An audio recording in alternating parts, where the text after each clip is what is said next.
her to swim in private, but she has come without notice today at the urging of her deputy, who is concerned about his boss.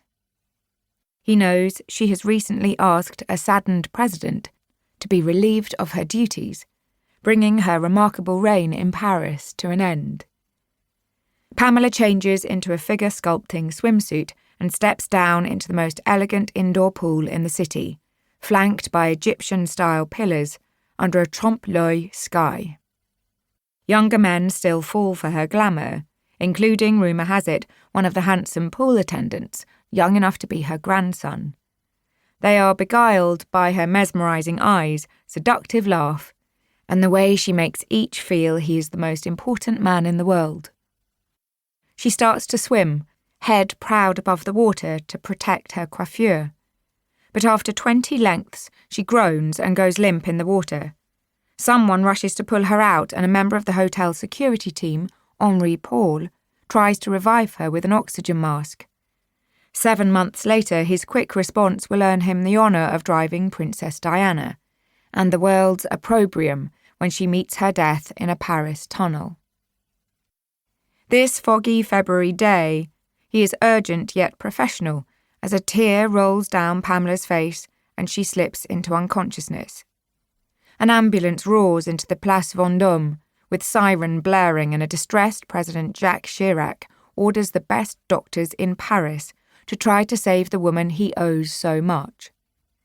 In Washington, President Bill Clinton gives an emotional statement about his great friend who made his own once improbable ascent possible. These are not the only leaders to have paid court to her. Kennedy was her intimate friend. Nixon, Eisenhower and Ford sought her counsel and her company. Franklin Roosevelt demanded news of her.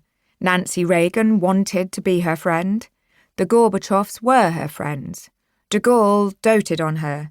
The wartime Australian Prime Minister Robert Menzies protected her, and her one-time father-in-law Churchill depended on her. She was not a woman, as former Secretary of State Madeleine Albright observed, to let her century pass her by. She seized it and left an indelible mark. Hers is a story of virtually everyone who was anyone in the 20th century, from Nelson Mandela to Joe Biden, Truman Capote to Dennis Hopper, Ed Murrow to Gloria Steinem, the Rothschilds to the Mitfords. She counted as friends Martha Gellhorn, Max Beaverbrook, Frank Sinatra, Christian Dior, and the Duke and Duchess of Windsor. Hers was a life born of a pandemic, forged by World War and defined by haute couture, palaces and jewels, but also by love, jealousy, fortitude, heartache, illness, daredevilry, and betrayal.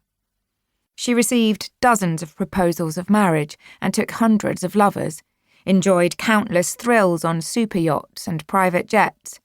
She hungered for the trappings of wealth, but what excited her most was power. She learned to muster her privilege and fame to try to win it on behalf of those who did not have what she had, and most of all, to bring peace. Narrowly missing death, time and again in the Blitz, she lost precious friends to the war, and while living at Downing Street, bore intimate witness to Churchill's desperate struggle to save Britain from Hitler. Such visceral experiences left her with a compulsion to try to stop future conflict, yet her efforts were often belittled and misread. Few understand just how she became one of the century's most influential political players. Most of what she did was kept secret by Pamela herself or ignored by others. Her papers were locked away, others classified. Her surviving friends were reluctant to speak.